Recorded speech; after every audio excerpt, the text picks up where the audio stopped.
Okay, this is part 2 of week 4.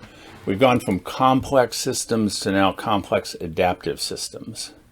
So we're going to add another wrinkle to this, but I'm going to kind of walk our way into this let me pull this over.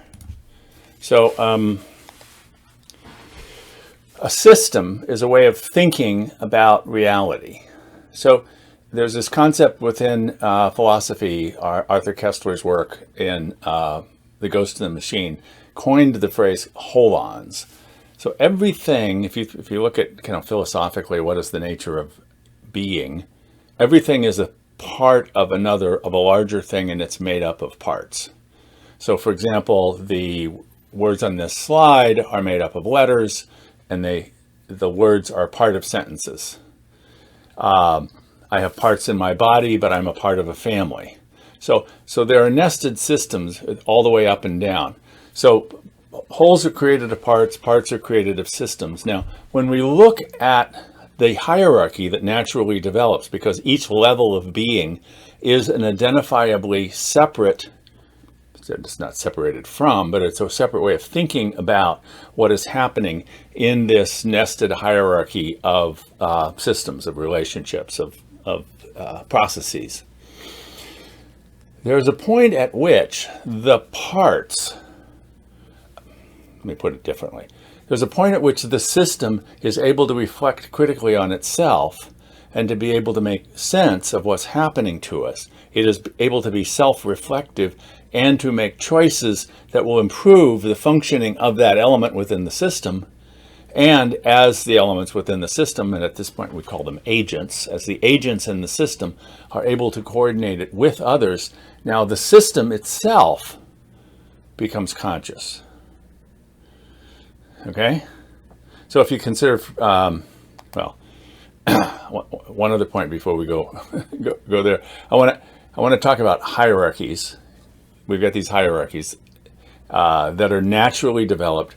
Hierarchies get a bad rap because of dominance hierarchies, and certainly there are very damaging kinds of hierarchies because they are not naturally occurring. They are imposed upon a system. They don't arise out of the system. Because the system in the hierarchy, each level is a heterarchy. That is, it is a matrix of those agents which are essentially at the same level. They may have different capacities, there may be different ways of ranking them, but essentially there's a part of the hierarchy that is composed of elements or agents that are horizontally related instead of vertically related. Okay, so there's hierarchies and heterarchies. Within an ant colony, there can be like three different species are different, like three different roles that are assigned to the ants. So an ant is probably a worker ant. And sometimes the worker ants become warrior ants. They adopt a different personality. Mostly they're around food gathering, but if they get attacked, they become warrior ants. And this is a generalization because different ant species do this differently. And then they're the ants that take care of the queen. And they're sort of the palace guard as we think of it. And the queen is the one who lays all the eggs. Now we tend to think of this as a hierarchy because the queen is in charge of things. No, the queen's a sex slave. She has no freedom whatsoever. She does live the longest. As long as the queen lives, there is an ant colony. If the queen dies, the colony has to create a new queen. But the queen's not in charge. So who's in charge? Given the nature of human systems, people have spent a long time trying to figure out who's in charge of the ant colony if it's not the queen. And no one is. The consciousness of the ant colony is an emergent property. And the curious thing about ant colonies is that they change their behavior, the collective behavior of all of these ants changes over time as the colony matures. So is an ant the organism or is the colony the organism? Just depends on how you're going to look at it, right? So there are emergent properties of ant colonies. I played soccer when I was in high school, and then in college. I never got any kind of good coaching. It was basically a kind of a intramural sport. But I'd never actually watched a professional soccer game until, several years ago. I got interested. Oh, World Cup's on. I'm going to watch this. And it didn't, I understood the game. I'd played it, but it didn't look like the same game. And then I watched a couple of professional teams. Real Madrid against, I can't remember who it was. But anyway, they were here in town, and I went to see them. Wow. This is not the same game. Well, it is the same game, but the level of play was so much higher. Part of it is that the individual players are themselves more skilled. But those same players are playing on the World Cup teams, and the World Cup teams don't have the same level of play because the guys are not playing with the people they've been playing with. There is an emergent property, which is the capacity of the players to know where another player is going to be, and they don't even have to look to where they are. They know where they're going to be, so they pass to where, or not where they are, where they're going to be. And so they anticipate the action of their teammates. They develop a kind of collective awareness, which allows them to play at a very high level. Some folks think just watching the game is boring, and it really is boring until you actually can appreciate the complexity of it, and to be able to see this intricate dance that's going on in the way the players interact with each other. It becomes not just the players, but the team itself is a complex adaptive system. Right? So what does the science of complexity suggest might be the best possible way for a complex adaptive system like a person or a family or a nation to make decisions together? So if we look at the larger level of structure, that is not of the individuals, but of the individuals within a community, one of the things that we can see is that over time, governance structures have evolved. If we look at the relatively primitive, and I use that word guardedly because it's really quite a mature way of being within a tribal structure where you have 20 to 50 people maybe within the same community. What arises is a group of chiefs, but the chiefs aren't in charge in the sense that the chiefs are elders. The chiefs are the ones who have a particular responsibility for parts of the community. And when a decision is to be made, it's made collectively. The head chief calls the circle together, but the head chief rarely is the one making the decision. The head chief may be announcing the decision, having gathered the input from everybody who is has a say in the matter. Maybe sort of a kind of an arbitrator or mediator, but not the one who's fully in charge. Okay. Well, when you have a lot of different tribes or tribal groups, but they need to function together, you can't all meet in the same place. So what we do is we pick someone who is going to be the Lord, or more often than not, the Lord picks and has caused other groups, like in a feudal state, the folks working the land don't get to own the land. It's owned by the Lord, and so the Lord has or a warlord, like in Asia. The warlord's in charge. So now you're beginning to develop a much more robust hierarchy in terms of decision making. Now, if you get enough of these liege lords together, then you put together a larger nation, and now they elect a king, and the king is going to be the one who's in charge of things. If you look at the history of the development of Israel, at one point, the Israelites said, hey, we want a king. Other nations have kings. And Samuel said, oh, no, you don't want that. But they did, and so he gave it to them, But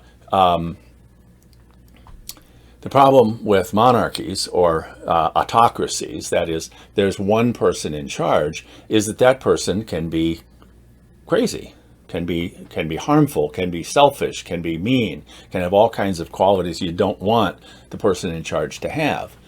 So what grows up is a kind of aristocracy There are other people who kind of are close to the king or to the autocrat, or the church, or some kind of religious group establishes Sharia law that is a container of that, and helps to tamp down the excesses of the monarch or the autocrat. But that's still a minority who is in charge of things. So we get democracy where the demos, the larger community, has the final say in who it is that's going to be in charge. The thing with democracy is we don't get to make the decisions. We get to decide who's going to make the decisions. And so we end up being bifurcated into, particularly in the US now, but in a lot of countries, there's this left and right divide. So that we're deciding which team are we on, not even who is it that we're leading. We just pick the person who leads the team that we most personally affiliate with.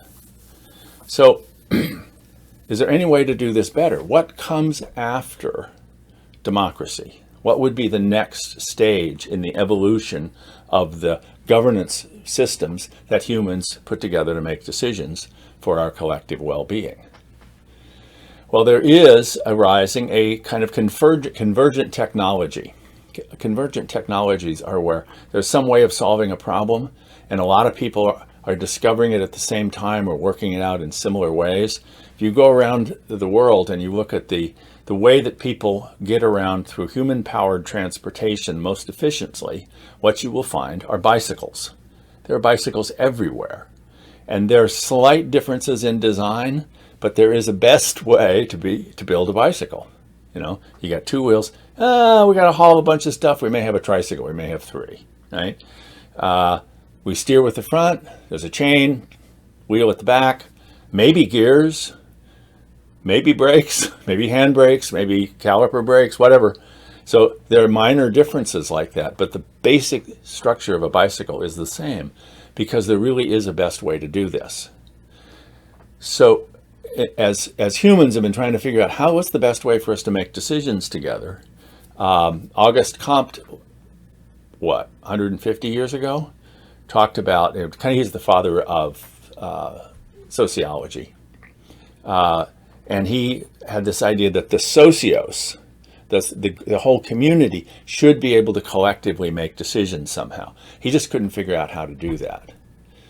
But in the last 50 years now, we've made some huge strides in being able to figure out, by using the science of complex systems, to say, okay, what are the features that this decision-making model needs to have for it to be more effective, inclusive. So one of the things about this is that the dynamic governance recognizes hierarchy and heterarchy as parts of any system.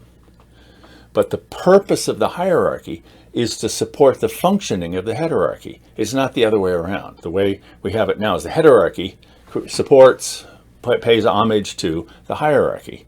No, it's the other way around in a dynamic governance. There's hierarchy, but it's for the purposes of maintaining the stability of the matrix, the networks by which decisions get made. Another feature is that these systems are transparent. Everybody needs to know what the whole system is doing. The system is much healthier when we have sunshine laws, when people are testifying about what actually happened. We're not keeping things hidden. We're not lying about stuff. We actually know what's going on. The system functions better when we have full information, right? It's also egalitarian in the sense that everyone gets to participate, and they can participate pretty much as they choose to participate, doing the things that they are choosing to do for whatever reasons. Maybe it's because it's what most needs to be done. Maybe it's because it's what they're best at. But if you participate in the doing of the collective work, you get to make decisions about how you do the collective work. So the people closest to the work are the ones who get to make the decisions about it. It's also innovative insofar as an assumption of dynamic governance is that we don't already know the best way to do this. There are ways to improve it. And so everyone in the system is invited, constrained even, to make suggestions about how to do it better. So this whistleblower stuff, no, it's you got a problem. Let's address it. The system is set up in such a way that it's designed to always get better, and it's effective insofar as a part of the system says, what are we intending to do? We're going to be really clear about what is the aim of this larger system and of all the parts within the system. The subsystems within it all support this larger aim. So we're going to be clear about and continually refining what the aim is. And then what we do is measured against that aim. Will this do a better job of creating what we collectively have decided we need? Doesn't matter what your preference is. It matters what's effective. All right? So we put all these things together and we end up with what's called, since I'm seeing sociocracy or holacracy, but dynamic governance. And there are literally thousands of groups around the world who are using any one of, at least I've counted at least four different groups of people who promote a particular style of dynamic governments. And there are probably more than this. We can talk, I'd love to talk more about this on Thursday evening.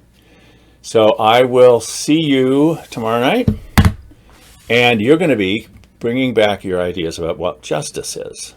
All right? We're going to continue that conversation as well. All right.